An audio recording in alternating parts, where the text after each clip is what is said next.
So, ayan mga gugmakos, ako'y nag-ikot-ikot na naman dito sa aming paligid at ako'y naghanap ng maigugulay. So, ayan. Excuse me. Nabahing pa. At ayan guys, may napitas ako ditong malunggay, talbos ng kamuti, may isang okra, may isang talong, at mayroong bago, talbos ng bago. At lalagyan ko rin guys ng talbos ng gabi. So ayan, kalandrakas ang dating niyan guys. Aking gagataan at saka yung paksiw na isda.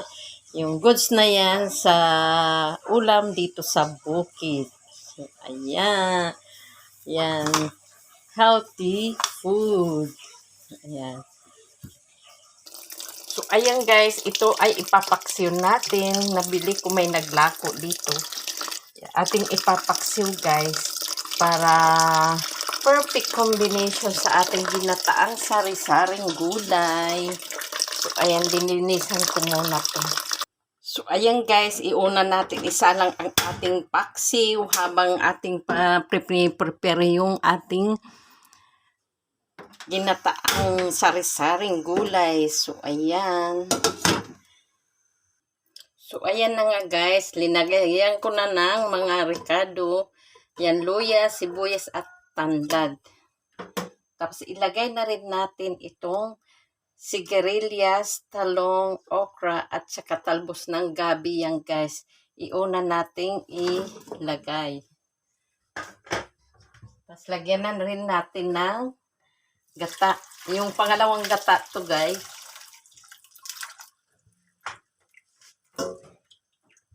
Ayan, iuna natin yang iluto yung mga gulay na linagay ko na, inuna ko na dito sa kawali.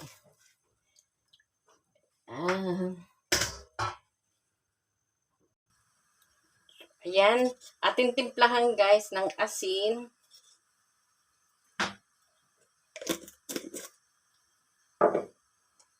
Takpan natin para mas mabilis kumulo.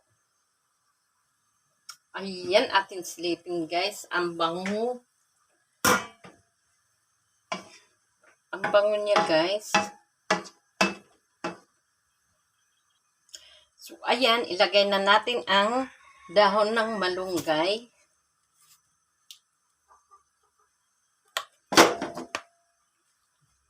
At itong talbos ng bago.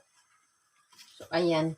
Hindi ito kilala sa Maynila, guys, na gulay, yung bago. Ang makakarelate lang yan, guys, yung mga taga-probinsya.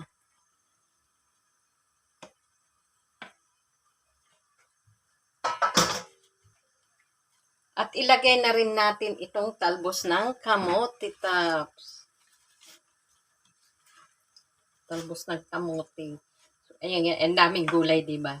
Kasi, paborito ko ay gulay. Ayan.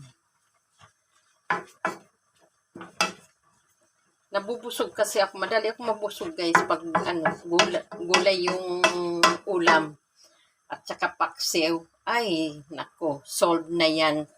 Solve na yan sa akin.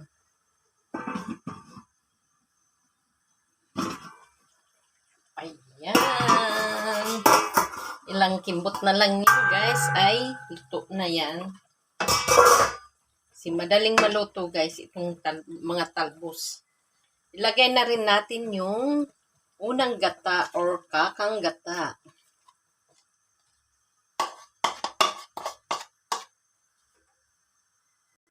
So ayan guys, luto na ang ating ginataang sari-saring gulay or kalandrakas at saka paksiw na isda.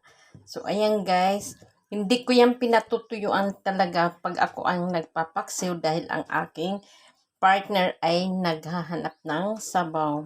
Tinitirahan ko yan ng konting sabaw. So, ayan. Ano pang iniintay natin? Kuha na tayo ng kanin at magsikain na tayo. Ayan. Gulay is real. Bye.